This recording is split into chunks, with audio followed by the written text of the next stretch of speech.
Hi, friends. So, drivers have to have loads to be able to make money. Dispatchers have to have loads to be able to give those loads to drivers to make money for the company. So, how do those loads magically appear? In at least most mid-sized to large companies and greater, those happen with load planners or customer service reps. Welcome to Trucking Tuesday. This week we'll be covering the exciting adventure of being a load planner or customer service rep. Thanks for being here. So, who are these customer service reps? Well, essentially, they're salespeople. They have to sell their loads to the dispatchers, they have to have the dispatchers sell their loads to the drivers, and they have to be salespeople for their customers. So, most good customer service reps will have a bank of customers that they work with on a regular basis. And these are customers that every quarter or so the rates are already worked out. They may go up or down depending on the market, but they're customers that have an established book of business with the company. And as long as good customer service, on time delivery, and no accidents, no major issues happen with any of the drivers, business will continue as usual. So these are customers that the customer service rep has a great relationship with and can always rely on for freight. But they also have to be able to book loads from load boards such as DAT to big brokerage services such as C.H. Robinson, XPO, in order to supplement the loads that the customer book doesn't necessarily cover. And that means that they have to be able to move quickly and establish a firm offer on these boards and be able to sell these loads to the drivers and their driver managers. So why would they use the brokerage loads? They would use those brokerage loads in a case where a driver lives in an area that there's no customer freight, or they're trying to establish business in a new area and they need business going in or going out of the area with a new customer. Additionally, if customer freight is moving slowly, meaning they don't have the same amount of loads, for example, if you normally have a load customer that has 15 loads a week out of a certain area, and all of a sudden, because of the economy or just low freight during the season, such as after Christmas, that normal 15 runs may drop down to 10 or 5. So you'd have to supplement those loads with brokerage loads. So a lot of drivers don't necessarily like running brokerage loads, especially in a company that's primarily drop and hook, because usually those loads are live loading and live unloading. So this is when the sales portion of the customer service rep really comes out, and they really have to push this as a good load, a good opportunity to the driver managers, who then push it to the drivers as an opportunity to do something different, to get them home earlier, to establish business in a new area with longer term loads in that area, etc. So customer service reps are constantly selling themselves and their ability to work in business. So, what do driver managers and customer service reps have in common? They are the reason that the drivers are running. They're the reason that the drivers have freight to run. They're the reason that the drivers can get home and get back out of their homes to get back to work. So these two have to work in tandem at all times to assure that the drivers are moving as much and where they want to move. When customer service reps have to rely on brokerage loads, there are several things that they have to keep in mind. They have to keep in mind if they have an established relationship with said broker. Some of the big ones, like I mentioned, are C.H. Robinson, Landstar, JB Hunt, and XPO. These are reliable, trustworthy brokers who have been put through the test of the system to basically be determined as good brokerage companies to work for.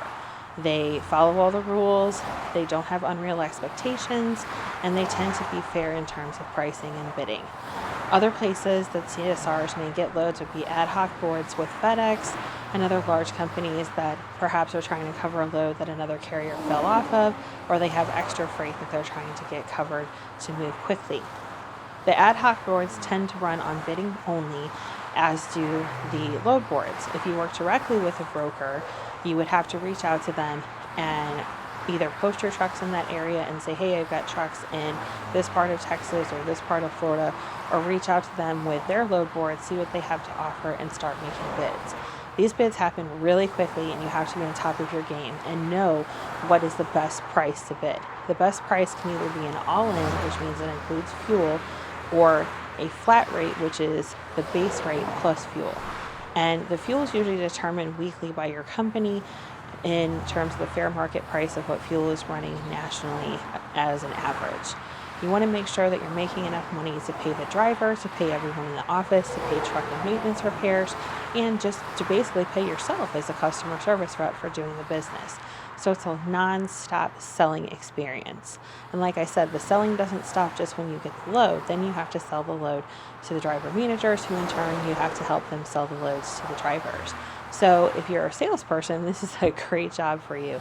If sales aren't for you, or you don't have that type A personality, it's probably going to be a place where you really struggle.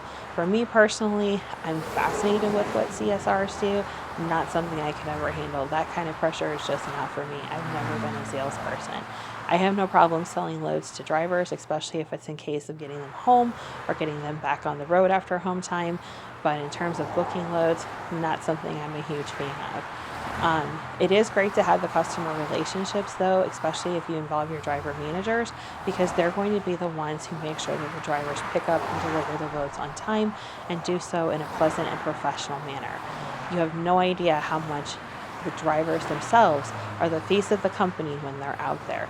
That means making sure that they have a piece of clothing, a hat, a shirt, a jacket that represents the company, that they're neat and professionally dressed, that they meet all the expectations. For example, if they're going to a construction site, maybe they have to have a hard hat, goggles, steel-toed boots. And the customer service managers have to know this so that they can pass this information on to the driver managers. So not only do you have to sell, but you have to make sure all the safety and driving expectations are covered as well. So what makes the best customer service rep?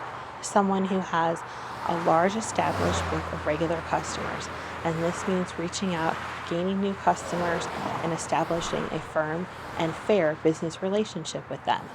Knowing the market and what the current bid market is, what the current going rates are for brokerage and ad hoc boards, and making sure that you're not bidding too high or too low, and always have the best interests of the company and the drivers at heart.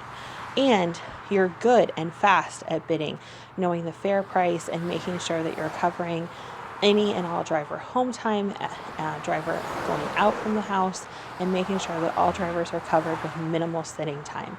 Because, as we know, miles are smiles. And without the customer service managers, drivers aren't moving, at least in most mid-sized to large companies. So these customer service managers are an essential part of the driver process and making sure that drivers aren't sitting. Most companies that are drop and hook, for the most part, like my company, drivers want to, as they say, turn and burn. So they want to be able to drop a load and have another load right behind it, so they're not wasting any time.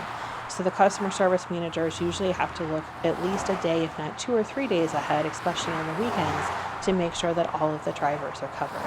Thanks for joining me today, folks. We'll do another Trucking Tuesday next week. If you have any questions or you're a professional driver, I would love to hear from you in the comments or in my email. And let's do this again next week. Have a great, safe day and take care of each other out there.